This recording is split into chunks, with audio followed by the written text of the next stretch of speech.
My name is Atum Spinks. Welcome to the channel. You have entered the battleground. In this video, I'm going to show you how to actually win games as a Frost Mage using control, not just damage.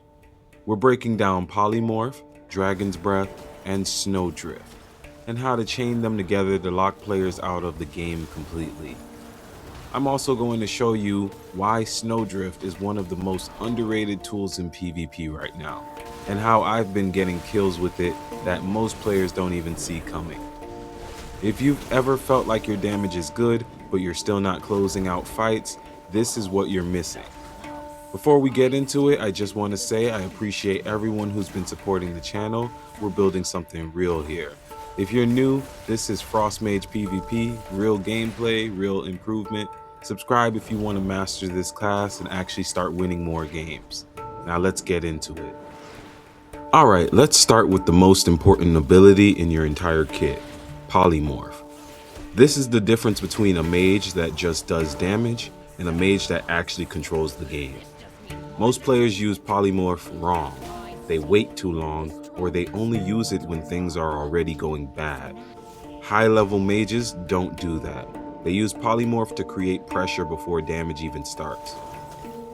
You're not polymorphing just to CC someone. You're deciding who is allowed to play the game right now.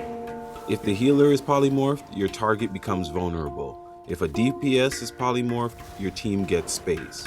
That's how you create openings. And I'll say this too. I'll polymorph people even when it's not perfect. Because this is a PC game, anytime someone loses control of their character, even for a moment, it can throw off their whole rhythm, their keybind flow, their awareness. That small disruption is where mistakes happen, and that's where kills come from. Now, at a higher level, you don't just throw polymorph randomly. You think about diminishing returns and timing. You want to avoid wasting your full polymorph value, and instead use it when it actually leads into something. That's where cross CC comes in. Lock the healer, pressure the DPS, or lock one DPS, isolate the other. Always ask yourself, if I polymorph this target right now, what does it allow me to do next? Because once you start thinking like that, polymorph stops being just a CC ability, and it starts becoming your way of controlling the entire fight. Now, once you've locked someone out with polymorph, the next step is where most mages either win the game or lose all their momentum. Let's talk about Dragon's Breath. Dragon's Breath is one of the most underrated control tools in your kit, and the way you use it changes everything. Most players treat it like a panic button, something you press when things get chaotic. But at a higher level, it's a setup tool. Here's a simple sequence I use all the time. Polymorph a target once or twice, reposition, come out of that last polymorph, Dragon's Breath immediately, then go straight into your next action. That could be damage, another CC, or something like Ray of Frost. What matters is that you're not giving them a chance to recover. You're chaining control. By the time they come out of that sequence, they've already lost control of the situation. And that's the goal. Dragon's Breath also gives you something extremely important, safe execution. It lets you get casts off without getting interrupted. It lets you reset your positioning. It lets you extend pressure without overcommitting. You can also use it to bridge into another polymorph, especially when you need to reset diminishing returns or catch someone off guard at close range. That's what makes it powerful. It's not just CC, it's the connection between your control and your condition. And once you start using it like that, your setups become way harder to stop.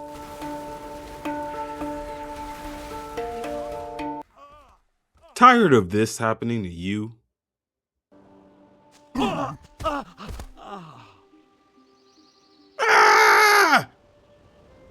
Featherfall, we catch you sometimes when you fall. Featherfall, Yeah, we've all been there. Introducing Featherfall, the #1 solution for not dying from absolutely unnecessary fall damage. Cut to the same fall clip, but slow. we catch you sometimes when you fall. Featherfall. Don't hit the ground. With featherfall, you can go from this To a gentle ride. Arcane to this. victory. Featherfall. Ah, much better. Featherfall may cause random death, unexpected weight loss, mild bird-like tendencies, and a strange obsession with feathers. Featherfall. Intimate feathers. Sometimes when you fall. Featherfall. Now let's talk about the real hidden weapon, Snowdrift. This ability right here is what separates a good mage from a mage that feels impossible to deal with. Snowdrift isn't just CC, it's positional control. It creates a zone that stuns enemies when it activates, and the key thing is, most players don't expect it, and that alone makes it powerful. Because right now, people don't think of mages as having a clean, reliable stun anymore. So when Snowdrift hits, it catches people completely off guard. And I've gotten a lot of kills off this ability because of that. I'll stack it on a healer while they're trying to reposition. I'll drop it when melee are training me, or I'll place it in areas where I know players are about to move. You're not just reacting with Snowdrift, you're predicting movement. You're controlling where the fight happens, and the moment it lands, that's your window. If I'm playing aggressive, I'm following it up immediately with something like Ray of Frost. If I'm under pressure, it gives me space, it breaks their momentum, it lets me reset the fight in my favor. That dual purpose is what makes it so strong. Offense and defense, both in one ability. And when you combine that with Polymorph and Dragon's Breath, you start to see the bigger picture. You're not just dealing damage, you're controlling the pace of the game. You decide who gets to play, when they get to play, and when they don't. That's the real identity of a Frost Mage. Control with damage.